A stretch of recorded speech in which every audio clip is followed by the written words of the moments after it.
अस्सलाम वालेकुम। I am Mohammad Abdullah. आज हम डीएसपी के लेक्चर 4 देखेंगे। हमारा टॉपिक आज का है वो फास्ट फोरियर ट्रांसफॉर्म।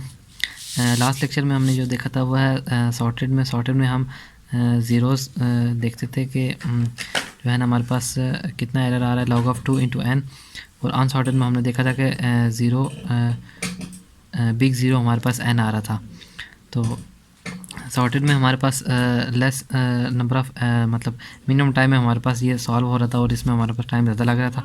तो आज हम कोई और मेथड देखेंगे जिसमें हमारे पास मिनिमम जो टाइम इससे भी कम हमारे पास टाइम लगे और हमारा जो है ना प्रॉब्लम वो सॉल्व हो जाए, एरर को इसको कम से कम टाइम में ज़्यादा सिस्टम को प्रोसेस करने का। तो इसका हमारे पास ये फार्मूला है। सबसे पहले हमारे पास गिवन सिग्नल है 8 सैम्पल्स का। इसको हमने इवन और ऑड में डिवाइड कर दिया है 2 3 -2 3। इसको हमने ऑड कह दिया है और जो ये वाले डिजिट्स हैं इनको हमने इवन कह दिया कि ये इवन नंबर्स हैं। तो लास्ट टाइम जो हमने देखा था उसके इसी सिग्नल के जो रिज़ल्ट है वो हमारे पास ये वाले कुछ इस तरह से आ रहे थे DFT अप्लाई करके। तो उसमें हमने देखा था कि हमारे पास जो एडिशन हमें करनी पड़ी थी वो हमारे पास n into n minus 1 times थी, और हमारे पास जो मल्टीप्लिकेशन थी वो n इंटू n मतलब कि n स्क्वायर, मतलब कि हमारे पास ये 8 का सिग्नल है। तो हमारे पास जो है 8 का स्क्वायर 64 टाइम्स हमने मल्टीप्लिकेशन की थी, और एडिशन हमने 8 - 1 7 इंटू 8 56 टाइम एडिशन हमने की थी। इसके लिए हमारे पास कंडीशन ये है कि हमारे पास 2n जो है ना सिग्नल की रेंज होनी चाहिए, n हमारे पास इवन होना चाहिए। अगर हमारे पास n ऑड है तो सबसे पहले हम उसमें एक और ज़ीरो ऐड कर देंगे, मतलब ज़ीरो पैडिंग इसको कहते हैं।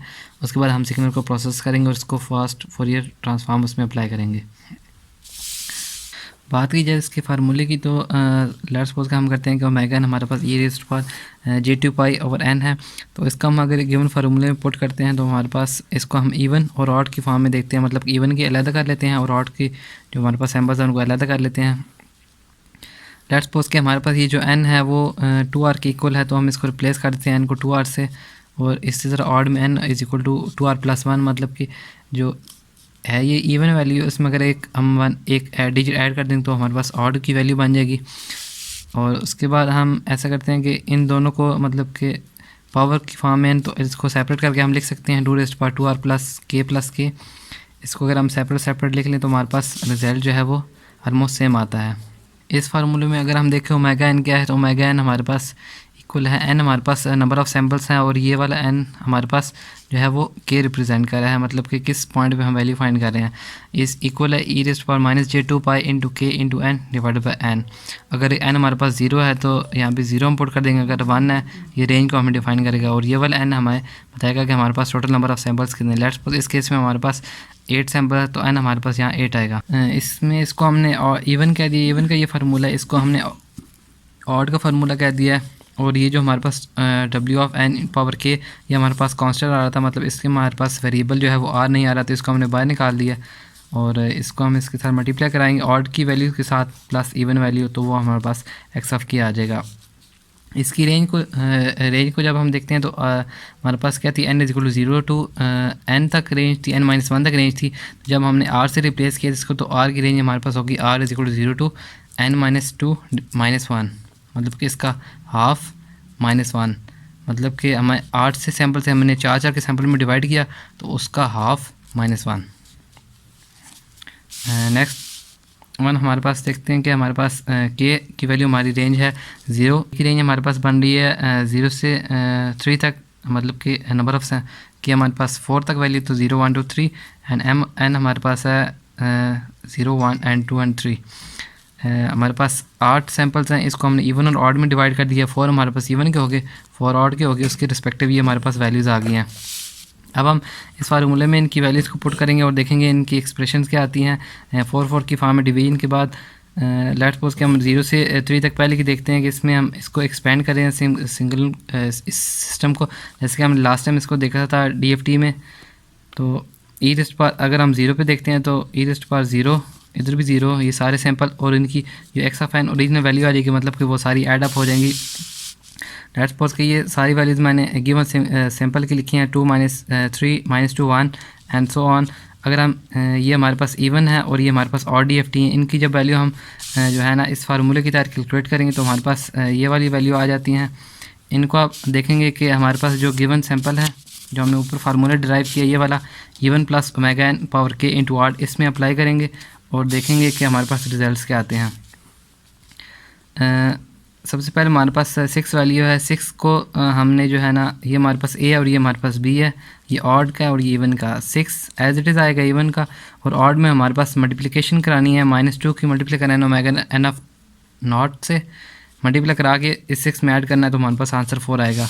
अब ये ओमेगा नॉट एन पावर क्या है कि इसको हम कहते हैं कि ओमेगा हमारे पास 8 सैम्पल्स तो 8 है पावर 0 इस पॉइंट पे, e⁻−j2 पाई इंटू 0/8 e⁻0 1, ये हमारे पास 1 आ जाएगा, -2 इंटू 1 1 -2 प्लस 6 हमारे पास 4 आंसर आ गया। सिमिलरली हम बाकी सैम्पल्स को देखेंगे कि जो है ना, ये हमारे पास इवन का है, even sample plus odd -4 into this one, तो हमारे पास ये वाला आंसर आ जाएगा।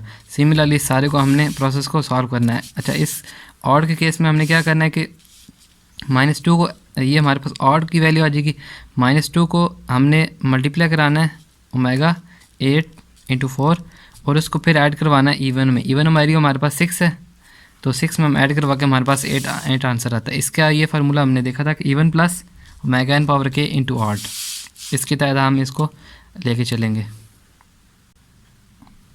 अगर बात की जाए इस प्रोसेस में जो हमने एडिशन की है उसकी तो हमारे पास हमने इसको 4 की फॉर्म में डिवाइड किया था।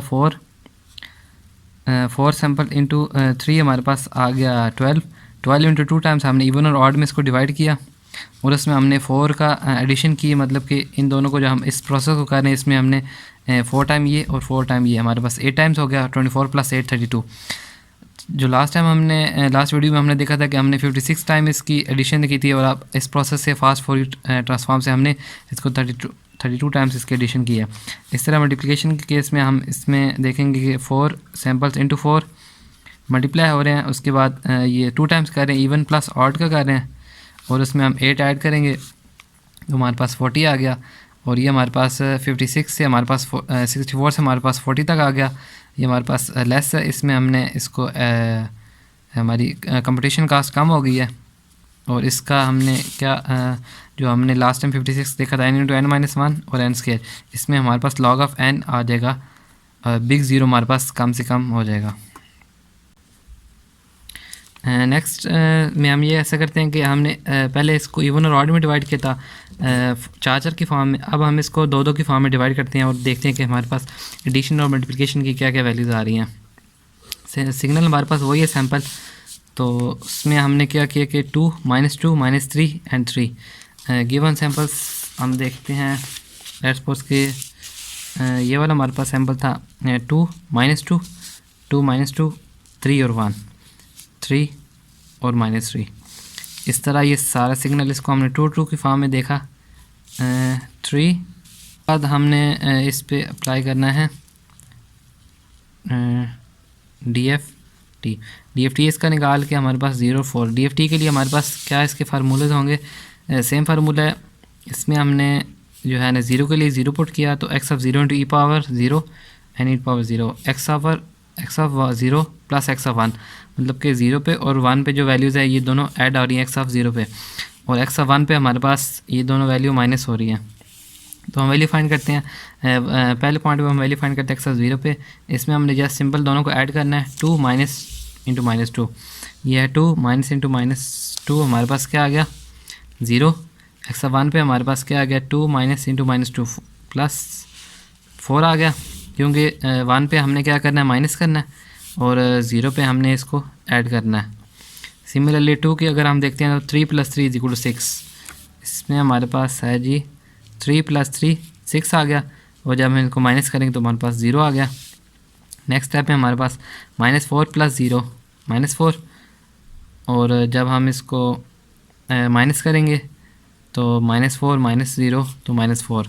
सिमिलरली इसका केस है, इन दोनों को ऐड करना है, 1 + 1 2 1 - 1 0। इस फार्मूले के तहत इसमें 1 पे हमने माइनस करना है और 0 पे हमने जस्ट सिंपली ऐड कर देना है इसको। उसके बाद फिर हमने वही प्रोसेस इवन प्लस ऑड, और ऑड में हमने इसके साथ इसको मल्टीप्लाई कराना है, और ये हमारे पास रिजल्ट्स आ जाएंगे। इसमें हमारे पास W ऑफ 4 नॉट है, और उसकी वैल्यू जैसे कि हमने पहले देखा कैसे कैलकुलेट करनी है, e⁻−j2π इंटू 0/4, सेम फार्मूला है। अच्छा, अब हम बात करते हैं इसकी एडिशन, नंबर ऑफ एडिशंस की।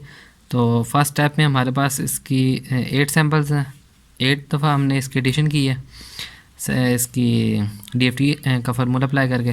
सेकंड स्टेप में हमारे पास इसको 2 की चंक में फॉर्म में हमने डिवाइड किया हुआ था, 2 + 2 + 2 + 2 8 आ गया हमारे पास। तो नेक्स्ट हमारे पास नंबर ऑफ़ सैम्पल्स 8 थे, तो जब इनकी एडिशन करें तो 24 आता है। और जो भी इससे पहले हमने एग्जांपल की थी 4 के डिवाइड में 4 इवन + 4 ऑड = 8, उसमें हमारे पास 32 का रिज़ल्ट आ रहा था। तो हमने इसको अगर हम 2 की फॉर्म में करें तो हमारे पास इसकी एडिशन जो है वो और कम हो जाती है। मल्टीप्लिकेशन की बात करें तो फर्स्ट टाइम हम मल्टीप्लिकेशन नहीं कर रहे, इसमें कोई मल्टीप्लिकेशन नहीं है, डायरेक्ट कर रहे हैं। और सेकंड ऑर्डर में हम इसकी मल्टीप्लिकेशन करेंगे, मतलब कि ये जो हमारे पास वैल्यूज़ आ रही हैं इसके बाद हम वही जो 4 वाला हमने मेथड अप्लाई किया था, ये 4 का और ये 4 का, इनका फिर आगे से वो मल्टीप्लिकेशन और वो इवन + ऑड वाला करेंगे। उसके बाद जो रिज़ल्ट आएंगे ये स्टेप की मल्टीप्लिकेशन होगी और ये हमारे पास सैम्पल्स हो गए। तो हमारे पास 16 दफ़ा मल्टीप्लिकेशन कर रहे हैं और इसकी वैल्यू लेस दैन 40 है, मतलब ऑलमोस्ट उसका 45% आ रहा है तकरीबन। तो हम ये कहते हैं अगर हम इसको और सैम्पल से मतलब कि नंबर ऑफ़ सैम्पल्स को और मिनिमाइज़ कर दें, 2 की फॉर्म में देख लें, 1 की फॉर्म में देख लें, तो हमारे पास जो एडिशन और मल्टीप्लिकेशन का प्रोसेस है वो और कम हो जाएगा। Thank you.